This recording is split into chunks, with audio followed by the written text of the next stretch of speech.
Apresentamos o podcast Estudo Psicológico da Gênesis Bíblica, uma análise profunda e esclarecedora das mensagens presentes na Bíblia, com Guaraci de Lima Silveira.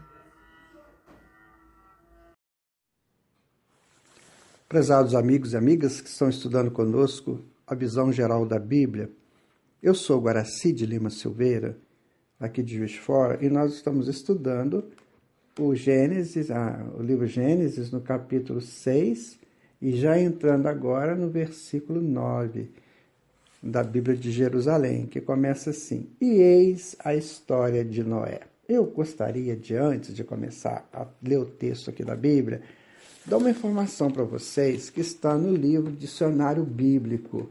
É um livro bem interessante que vale a pena termos, se queremos estudar tudo isso.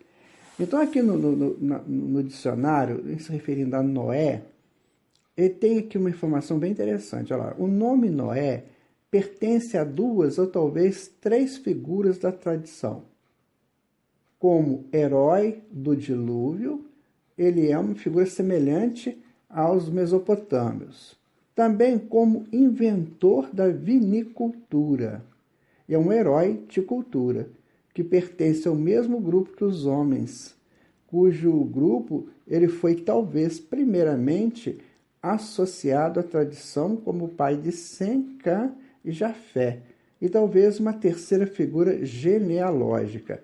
Parece que a figura de Noé, o herói da cultura, polarizou em si o relato do dilúvio, né? Então, veja bem, nós estamos trabalhando com informações do John Mackenzie, do Dicionário Bíblico. Esse senhor, ele fez uma compilação durante anos para dar uma informação mais detalhada sobre os textos bíblicos.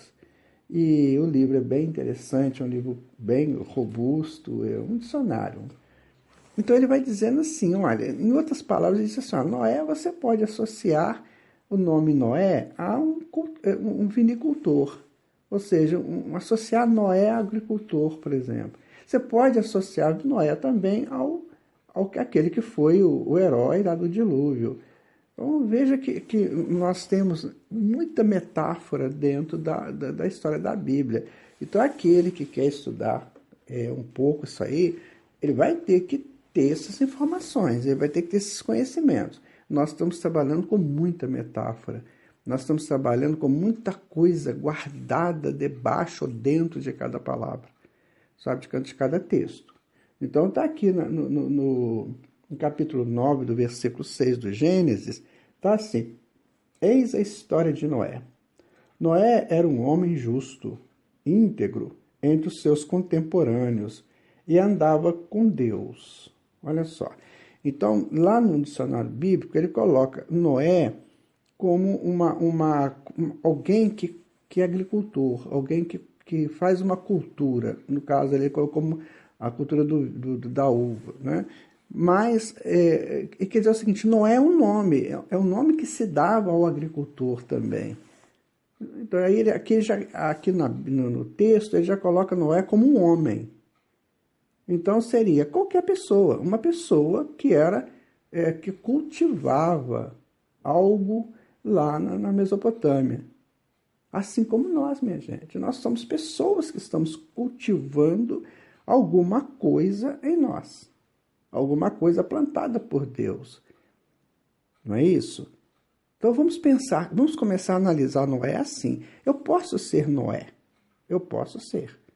Desde que eu me coloque como um cultor de mim mesmo. Como um buscador dos meus valores. Eu planto e colho os meus valores. Eu planto uma ideia boa para colher valores meus que estão guardados em mim, né? Então vamos pensar por aí. Então vamos lá. Então Noé tinha 3 filhos: Sem, Cã e Jafé. São 3 filhos diferentes. A gente vai observar isso na vida de Noé. Esses 3, inclusive o filme Noé mostra isso. Os 3 filhos são diferentes. Assim também nós temos ideias diferentes. Nós produzimos frutos diferentes. Nós produzimos pessoas, ideias pessoais diferentes. Certo? Então vamos trazer, nós estamos trabalhando o lado histórico e o lado psicológico. O lado histórico está dizendo que era um homem, que era cultivador, cultor de vinhos, de uvas, e tinha vinicultura, e esse homem tinha 3 filhos. Essa é a história. E quanto a nós, eu sou um cultivador na minha evolução e eu tenho várias ideias. Esse número 3 é um número bem simbólico, porque ele faz 3 raízes, então eu posso ter 3 raízes de pensamentos. Eu posso ter uma raiz de um pensamento sempre bom, uma raiz de pensamento sempre negativo e uma raiz de pensamento neutra, que não é nem boa nem má. Então, é isso que temos que buscar nesses estudos bíblicos. Não é ficar ali lendo que Noé era um homem. Isso é importante, está aqui escrito. Mas vamos trazer para o nosso campo. Então vamos lá. A coisa estava séria. As pessoas não estavam entendendo a vontade de Deus. Não estavam buscando cumprir a vontade de Deus. E aí desloca, dessa quantidade de gente, desloca um. É o que no nosso caso, nós estamos vivendo hoje numa multidão imensa. Nós somos 7 bilhões de encarnados, mais ou menos, quase 8 bilhões. Nós estamos vivendo aqui nessa multidão. De repente eu me destaco dessa multidão. E vou começar a pensar em mim. Quais são os meus pensamentos bons, meus pensamentos maus e os meus pensamentos neutros? Esses são os meus filhos. Vamos continuar. A terra se perverteu diante de Deus e encheu-se de violência. Deus viu a terra, estava pervertida, porque toda a carne tinha uma conduta perversa sobre a terra, tá vendo? É histórico. Então, na época lá, provavelmente, se isso aconteceu mesmo, se esse dilúvio aconteceu mesmo, e deve ter acontecido porque não é um dilúvio mundial, um dilúvio localizado, hoje já se tem essa história, esses estudos a respeito disso, mas também conosco.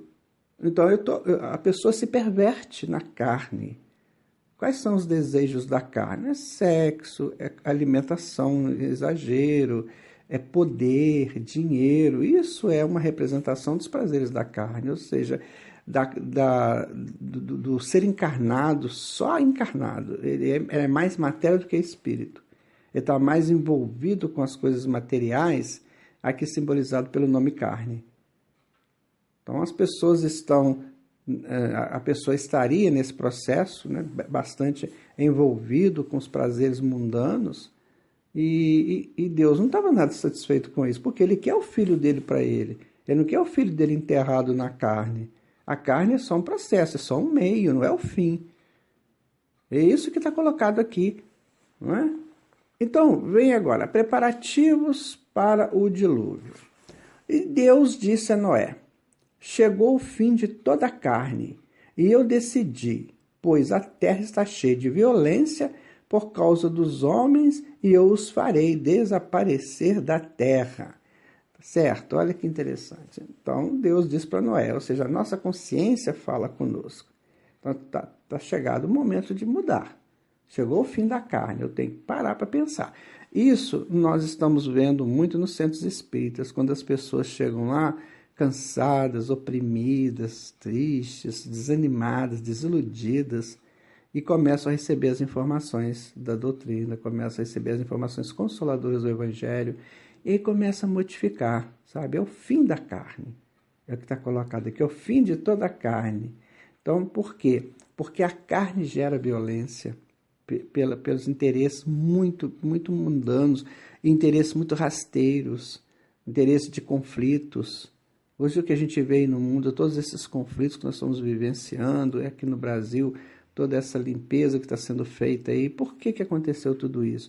Pelos interesses rasteiros das pessoas, que acham que o dinheiro, que o poder que vale. Então chega uma hora que Deus fala assim: amigo, não dá, meu filho, não dá.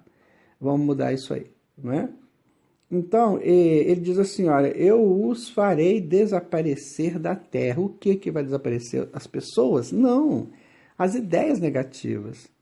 Então chega aquele momento, como eu estava dizendo, que a pessoa chega lá no centro espírita e nós vamos dizer assim para eles: amigo, olha, sabe, esse seu modo de viver, esse seu comportamento está te levando a tristezas, aborrecimentos, toma uma modificação, mata isso dentro de você, vamos começar uma nova vida? Vamos destruir, vamos nascer uma outra pessoa dentro deste homem velho? Vamos aproveitar todos os conhecimentos desse homem velho que está em você, que é o seu ego inferior. Vamos pegar isso aí e vamos fazer agora um novo homem. Vamos matar essa coisa antiga. Então é o momento do nosso dilúvio, minha gente. É o momento do dilúvio. Aquele momento que parece que o mundo cai em cima de você. E você não sabe para onde vai. Veja que interessante quando você trabalha o histórico e o psicológico. Aconteceu isso mesmo? Noé, essa coisa, e teve a barca? Pode ter sido, sim. Não vamos dizer aqui que não teve. Porque os dilúvios aconteciam assim, haviam grandes cataclismos na época. E esses cataclismos continuam acontecendo, só que só localizados. Não é um dilúvio que acaba com o planeta, sabe? Não acontece isso, porque isso você desorganizaria todo o planeta e com isso desorganizaria todo o sistema solar e vai por aí, uma reação em cadeia. Mas é um momento, sabe? Aquela história não dá mais para continuar, eu tenho que mudar. Né? Então, ele vai dizer o seguinte: faze uma arca de madeira resinosa, tu a farás de caniços e as calafetará com betume por dentro e por fora. O que é isso? Então agora você está querendo mudar a sua vida. Então é o seguinte, recolha-se dentro de você. Recolha-se dentro de uma arca que é o seu coração. Proteja esse coração, proteja de tudo. Então agora você vai esquecer as coisas que você fez até aqui. Jesus não quer saber o que você fez até aqui, quer saber o que você vai fazer daqui para frente. Então cubra, põe uma resina, sabe? Proteja você ali dentro do seu coração para você não cometer mais esses enganos. E Deus, então, está bem para dizer o seguinte: e eis como farás. Para o comprimento da arca, 300 côvados para a sua largura, 50 côvados para a sua altura e 30 côvados.